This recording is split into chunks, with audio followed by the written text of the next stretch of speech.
혹시 당신의 AI 비서가 갑자기 이번 프로젝트에 쓸 API 비용이 좀 부족한데 용돈 좀 주세요 하거나요?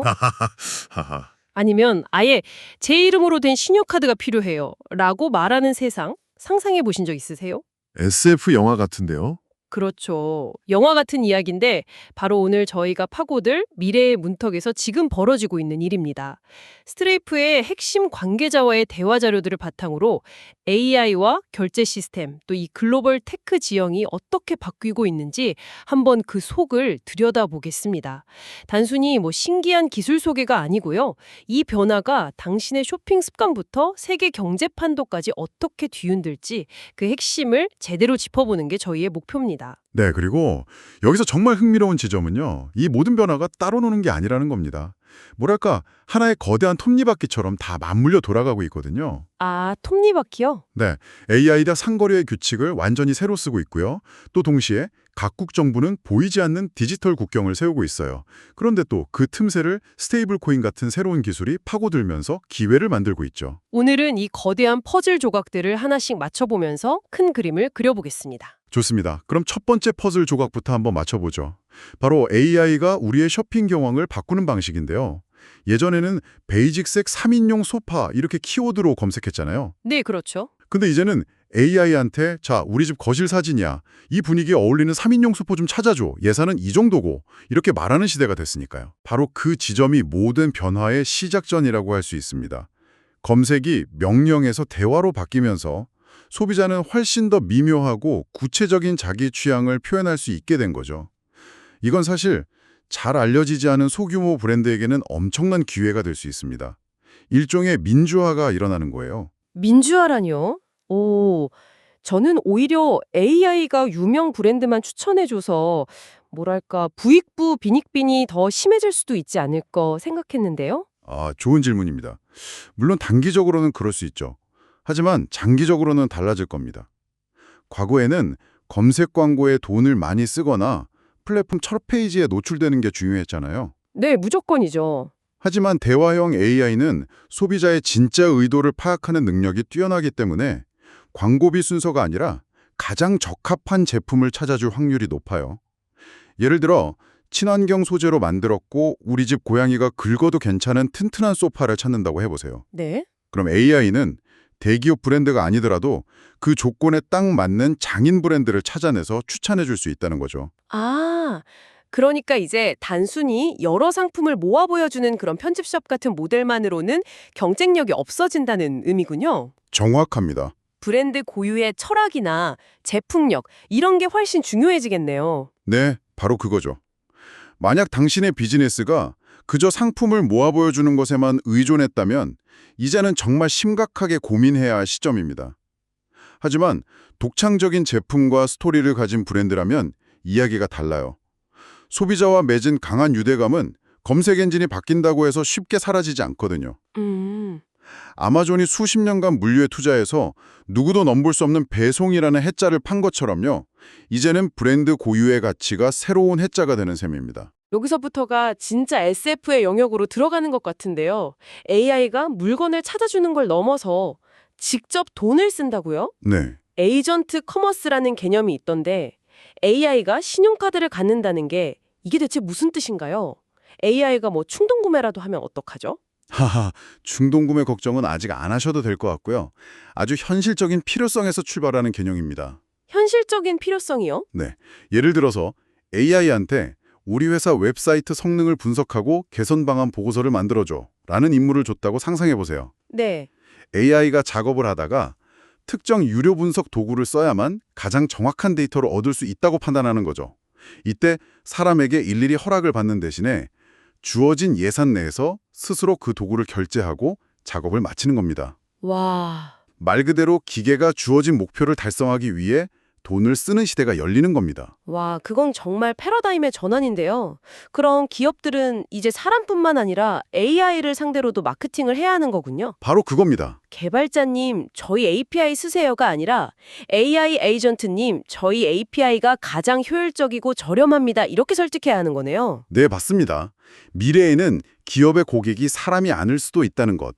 이게 에이전트 커머스의 핵심적인 함이죠. 그래서 스트라이프 같은 기업들은 이런 기계 대 기계 결제를 위한 인프라를 만들고 있는 거고요. 수많은 AI 에이전트가 동시에 일으키는 대량의 소액 결제를 빠르고 안정적으로 처리하려면 기존 방식과는 다른 접근이 필요하거든요. 내부적으로 블록체인 기술을 연구하는 것도 이런 확장성 문제와 관영이 있고요. 정말 흥미로운 역사원들이네요. AI는 이렇게 국경 없이 활동 영역을 넓혀가는데 정작 돈이 오가는 금융의 세계는 정반대로 흘러가고 있다는 점 말이죠. 맞습니다. 오히려 새로운 디지털 결제 국경이 막 생겨나고 있다고요. 네. 지난 10년 동안 각국 정부가 자국의 디지털 결제망을 직접 통제하려는 움직임이 아주 거세졌어요. 그 신호탄이 바로 인도의 UPI였습니다. UPI? 네. 정부 주도로 모든 은행 앱을 하나로 묶어버린 이 통합결제 시스템은 이제 인도의 그냥 국민 인프라가 됐죠. 인도의 성공을 보고 다른 나라들이 가만히 있진 않았겠네요. 우리도 저거 해야겠다 싶었을 것 같은데요. 정확해요. 특히 브라질이 인도의 사례를 아주 유심히 지켜봤습니다. 그리고 2019년에 픽스라는 자체 시스템을 내놨는데 그야말로 대성공을 거뒀어요. 어느 정도였나요? 지금은 브라질 국민 한 명이 하루 평균 2번은 픽스를 쓸 정도니까요. 와, 하루에 2번이요? 네. 이건 단순히 신용카드를 대체한 수준을 넘어서 엄청난 양의 현금 거래까지 흡수해버린 겁니다. 멕시코, 태국, 나이지리아 등등 수많은 나라에서 비슷한 흐름이 나타나고 있고요. 글로벌 비즈니스를 하는 기업 입장에서는 정말 골치 아픈 상황이겠어요. 그렇죠. 예전에는 비자나 마스터카드만 연동하면 전 세계 어디서든 결제를 받았는데 이제는 나라마다 다른 시스템에 일일이 다 대응해야 하니까요. 맞습니다. 인도 고객을 위해서는 UPI를, 브라질 고객을 위해서는 픽스를 따로 붙여야 하는 거죠. 바로 그 지점에서 스트라이프 같은 기업의 역할이 중요해지는 겁니다. 일종의 보편적인 번역기가 되는 거죠. 보편적인 번역기요. 네. 오픈AI나 엔트로픽 같은 AI 기업들은 전 세계를 상대로 사업을 하지만 이런 복잡한 결제 문제에 신경 쓸 여력이 없어요. 그들은 그냥 스트라이프 하나만 연동하면 브라질 고객이 픽스로 내든 인도 고객이 UPI로 내든 알아서 처리해주기 바라는 거죠. 하긴 그렇겠네요. 특히 AI 기업들은 이전 세대의 사스 기업들보다 훨씬 더 빠른 속도로 글로벌 시장에 진출하고 있기 때문에 이런 결제 번역기의 중요성은 앞으로 더 커질 수밖에 없습니다. 그렇게 각국이 디지털 장벽을 세우면서 생기는 파편화 문제를 해결하는 게 스트라이프의 역할이라는 거군요. 그런데 이런 거대한 흐름을 JP모건 같은 월스트리트의 거대 은행들이 그냥 보고만 있지는 않을 것 같은데요. 실제로 제이미 다이먼 회장이 공개적으로 스트라이프를 경쟁자로 지목하기도 했잖아요. 그 발언이 화제가 좀 됐었죠. 하지만 결제 산업의 본질을 들여다보면 이게 아주 흥미로운 프레너미, 그러니까 친구이자 적인 관계라는 걸 알 수 있어요. 친구이자 적이요? 네. 결제는 혼자서 할 수 없거든요. 당신이 스트라이프로 통해 비자 카드로 결제한다고 한번 생각해 보세요. 네. 그 과정에는 카드 발급사인 은행, 예를 들어 JP모건이 반드시 끼어 있습니다. 스트라이프는 JP모건과 협력해야만 비즈니스를 할 수 있는 거죠. 동시에 JP모건은 자체적으로 스트라이프와 유사한 결제 서비스를 만들면서 경쟁하기도 하고요. 서로가 서로에게 필수적인 파트너이면서 동시에 잠재적인 경쟁자인 셈이군요. 바로 그렇습니다. 그렇군요. 그럼 이런 파편화된 결제 환경과 국경 없는 AI라는 이 상반된 흐름이 충돌하면서 생기는 빈틈이 분명히 있을 텐데요. 혹시 그 틈을 비집고 들어오는 게 바로 스테이블 코인 아닐까요?